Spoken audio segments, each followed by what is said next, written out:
પીપીએસકે લક્ષ્મીનગર મોરબી બ્લોગની અંદર કેમેરામેન હસમુખ વાળા સાથે હું હાતિમ રંગવાલા આપ સર્વેને વેલકમ કરું છું. આપ જેમ જાણો છો કે પીપીએસકે લક્ષ્મીનગર એટલે શું? પીપીએસકે એટલે પ્રજ્ઞાચક્ષુ પુનર્વસન સેવા કેન્દ્ર લક્ષ્મીનગર મોરબી, એટલે કે મોરબીના લક્ષ્મીનગર ગામ ખાતે છેલ્લા 12 વર્ષથી આપણી સંસ્થા કાર્યરત છે. મોરબી માળિયા હાઈવે ઉપર પ્રજ્ઞાચક્ષુ પુનર્વસન સેવા કેન્દ્ર આવેલું છે અને છેલ્લા 12 વર્ષથી આપણી સંસ્થા મોરબીમાં નેત્રહીનો માટે વિવિધ ફેક્ટરીઓમાં કામ શોધી એમને પગભર કરવાનું કામ કરી રહી છે.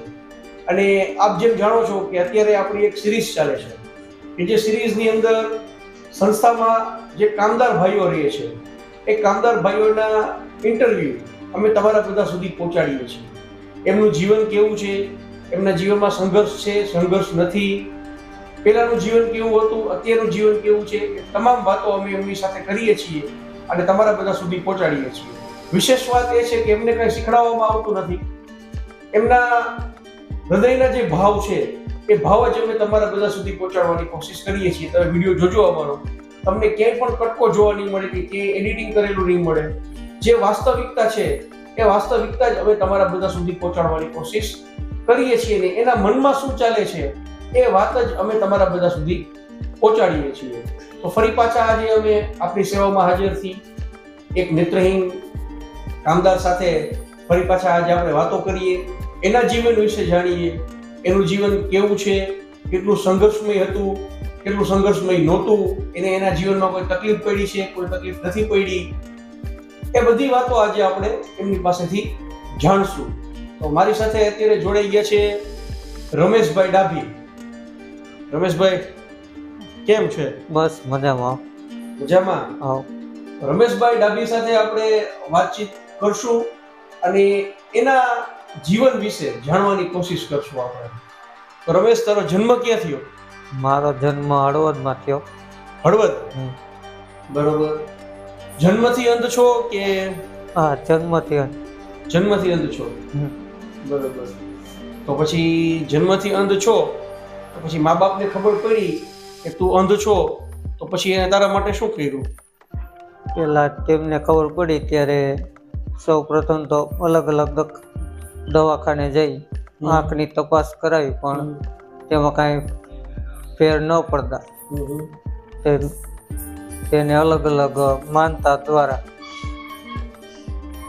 પોતાના થઈ શકે તેટલી કોશિશ કરી કે આંખમાં દેખાતું થઈ શકે, પણ તોય કાંઈ મેળ ન આવ્યો. પછી જેમ જેમ ઉંમર થતા ગઈ તેમ આંખમાં થોડું ઘણું દેખાતું આવી ગયું અને જેમ જેમ ઉંમર વધે છે તેમ આંખની રોશનીમાં પણ ફેર પડતો જાય છે. બરોબર. એટલે દોસ્તો, બ્લાઇન્ડ કેટેગરીમાં બે કેટેગરી આવે, એક ટોટલી બ્લાઇન્ડ આવે અને એક પાર્શલી બ્લાઇન્ડ આવે. ટોટલી બ્લાઇન્ડનો મતલબ એ થાય કે જેને જરાય દેખાતું નથી, અને પાર્શલી બ્લાઇન્ડનો મતલબ એ થાય કે જેને થોડું વિઝન હોય એને પાર્શલી બ્લાઇન્ડ કહેવામાં આવે. તો આપણે અત્યાર સુધીમાં જેટલા કેસ જોયા એમાંનો આજનો વળી પાછો એક અલગ કેસ આપણે જોવા મળ્યો છે. આપણે એવા લોકો જોયા છે કે દેખતામાંથી બ્લાઇન્ડ થઈ ગયા છે. એવા લોકો જોયા છે કે જેને કોઈ બીમારી આવી અને એ બીમારીમાંથી એની આંખની રોશની છે એ વહી ગઈ છે.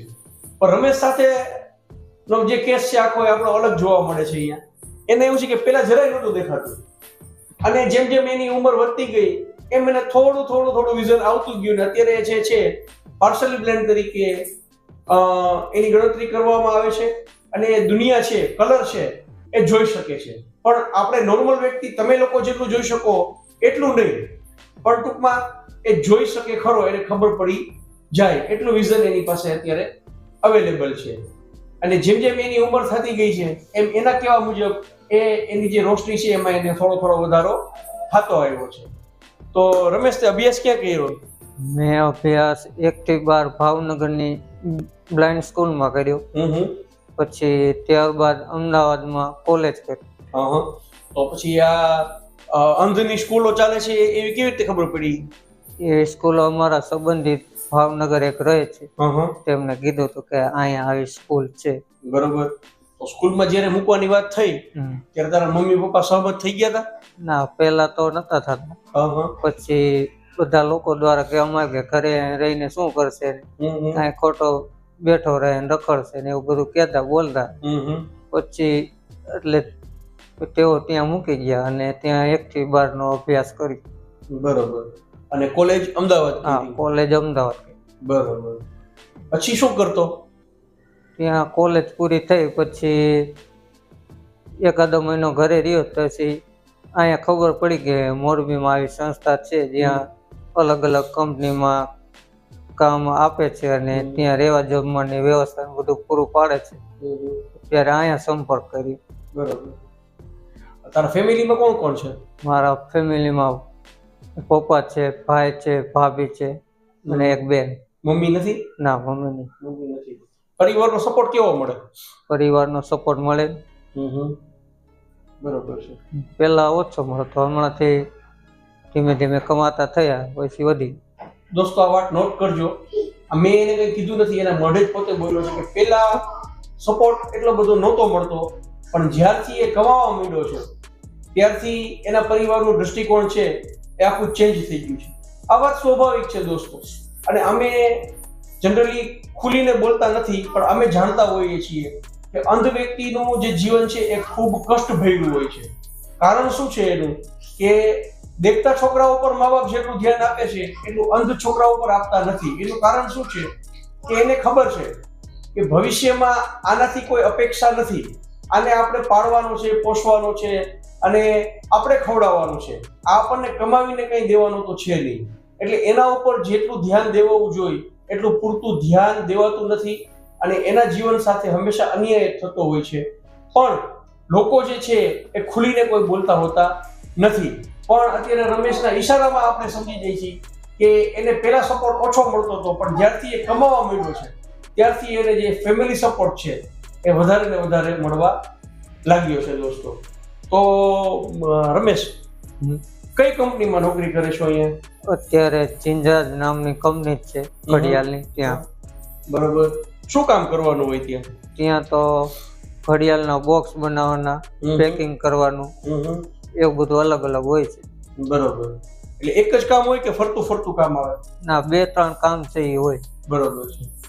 અને કંપની કેટલું રોજ આપે છે? કંપની અત્યારે 360 રૂપિયા રોજ આપે છે. બરોબર છે. સંસ્થામાં દર મહિને કેટલા પૈસા ભરવાના હોય છે? સંસ્થામાં તો કાંઈ નહીં, ફ્રીમાં. શું સેવાઓ મળે સંસ્થા તરફથી? સંસ્થામાં સવારે ચા નાસ્તો, બપોરે ટિફિન, સાંજે જમવાનું કંપની પર બસ લઈ જાય, મૂકી જાય. બસની સુવિધા આપે છે. પગાર કેવી રીતે આપે? તમારા સંસ્થાને આપી દઈએ કંપની વાળા કે તમને આપે? કંપની વાળા પગાર હાથમાં જ આપે છે અમને. સંસ્થા વાળા તમને ક્યારેક કે ખરા કે તમે આ કમાવ છો તો આમાંથી પૈસા આટલા તમારા સંસ્થામાં ભરવાના છે, સંસ્થામાં પૈસા બસના ભરવાના છે, ખાવાના આપવાના છે, રહેવાના આપવાના છે? ના ના, એવું તો કાંઈ કોઈ દી લેતા જ નથી. બરોબર. નિઃશુલ્ક સેવા આપે છે. સંસ્થા કેવી લાગે? સંસ્થા એકદમ સારી, ચોખ્ખાઈ સારી, જમવાનું સારું, બધી રીતે. બરોબર. અત્યારે રમેશ, ઘણા બધા લોકો છે એ તને જોવે છે, બરોબર? કારણ કે આ વિડીયો આપણો છે એ યુટ્યુબમાં જાય છે અત્યારે, અને આપણે એવી કોશિશ કરશું કે ધીમે ધીમે આપણે ફેસબુક પેજમાં પણ આપણા વિડીયો છે આપણે નાખીએ, જેથી કરીને આ બંને પ્લેટફોર્મના જે આપણા બધા વ્યુઅર્સો છે એ જોઈ શકે. તો સમાજને કંઈ કેવું છે તારે? સમાજને તો તારા મનમાં કઈ ભાવ આવતા હોય તો તારે કઈ કેવું હોય તો એમ? કારણ કે આપણી સંસ્થા સમાજ ઉપર જ ચાલે છે ને. સમાજ આપણને દાન આપે છે, એટલે તમારા બધા માટે આપણે આ કરી શકીએ છીએ, નહીતર તો ક્યાંથી કરીએ આપણે? સમાજને તો એ જ કહેવાનું કે અમારા જેવા લોકોને સપોર્ટ કરો અને કોઈને કોઈ રીતે મદદરૂપ થઈને તેમને આગળ વધવામાં પોતાનો સાથ અને સહકાર આપો. અને અમે જે સંસ્થામાં રહીએ છીએ તેની મુલાકાત લઈ અને રૂબરૂ આવો અને કાંઈક ને કાંઈક ફૂલ નહીં તો ફૂલની પાકડી દાન અવશ્ય કરો. તો આપણે અત્યારે દોસ્તો આખું જે ઇન્ટરવ્યુ છે એ રેકોર્ડ કર્યું અને રમેશ સાથે બધી વાતચીત કરી. તો રમેશને એક પ્રશ્ન બીજો પૂછી લઉં કે તારા જીવનમાં ક્યારે એવો સમય એવો કે તને ખૂબ ગભરામણ થતી હોય, તું મૂંઝાતો હોય, તને કોઈ રસ્તો ન મળતો હોય, તારો કોઈ સાથ દેતું ન હોય, એવા સમયમાં તને કોઈ એવો વ્યક્તિ મળ્યો હોય કે જે તને હિંમત આપે, એવું કોઈ તારી સાથે કોઈ ઘટના ઘટી જીવનમાં? એવી ઘટના તો 4-5 વર્ષ પહેલા ઘટી હતી, જ્યારે મારા મમ્મી એક્સપાયર થઈ ગયા. ત્યારે 2-3 દી બધાને સપોર્ટ મળ્યો હતો.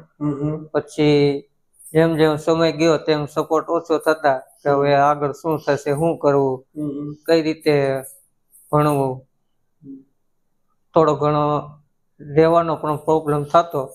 પછી ધીમે ધીમે સોલ્વ થતો ગયો. બરોબર. અત્યારે પરિવારના સભ્યો તો બધા ખુશ હશે, કારણ કે તારું 560 રૂપિયા રોજ છે એટલે એ લોકોને પણ એમ હોય કે ભાઈ કાંઈક ને કાંઈક રમેશ આપણને આપશે, અને તું જયારે ઘરે પણ જતો ત્યારે તને સારી રીતે રાખતા હશે. હા, અત્યારે રાખે. બરોબર છે. તો દોસ્તો, આ જે વાસ્તવિકતા હતી એ તમારા બધા સુધી અમે પીરસી. કોમેન્ટ કરજો તમે શું વિચારો છો, તમને આ અમારી જે સિરીઝ છે એ પસંદ પડે છે કે નહીં, અને ચેનલ ઉપર નવા હોવ તો અમારી ચેનલ PPSK લક્ષ્મીનગર મોરબીને સબસ્ક્રાઇબ કરજો, અને આ વિડીયોને જેટલો બને એટલો જાજો ને જાજો શેર કરજો, અને શક્ય હોય તો તમારું પવિત્ર અને કિંમતી દાન આપી અંધજનોના વિકાસ અર્થે ફૂલ્લી પાકડી આપી તમે પણ આ નેક કાર્યમાં સામેલ થજો. અમારો બેંક એકાઉન્ટ ડિટેલ તમને સ્ક્રીન ઉપર મળી જશે, અને અન્ય લોકો સાથે શેર કરી. તમે કદાચ દાન નથી આપી શકતા તો કોઈ વાંધો નથી, પણ તમે વિડીયો શેર કરીને પણ સંસ્થાની અને નેત્રહીનોની મદદ કરી શકો છો. તમે વિડીયો શેર કરશો, તમારા શેર કરવાથી કોઈ સારા વ્યક્તિ સુધી, કોઈ દાનવીર સુધી જો વિડીયો પહોંચી જશે અને સંસ્થા સાથે એનો તાલમેલ થઈ જશે, તો અંધજનોના જીવનમાં પ્રકાશ પાથરવામાં એ ખૂબ ઉપયોગી થશે, ને એનું પુણ્ય છે એ તમારા ફાળે જશે. દોસ્તો, તો આંગળીના ટેરવાનો ઉપયોગ કરી વિડીયોને શેર કરવાનું ચૂકશો નહીં. ફરી પાછા અમે આપની સેવામાં હાજર થશું, કોઈ આવી જ રીતે અન્ય નેત્રહીન કામદારોનો વિડીયો લઈ, કોઈ સંસ્થામાં બીજી એક્ટિવિટી થશે એના વિડીયો પણ અમે તમારા બધા સુધી પહોંચાડતા રહેશું. તો કેમેરામેન હસમુખ વાળા સાથે મને હાથીમ રંગવાલાને રજા.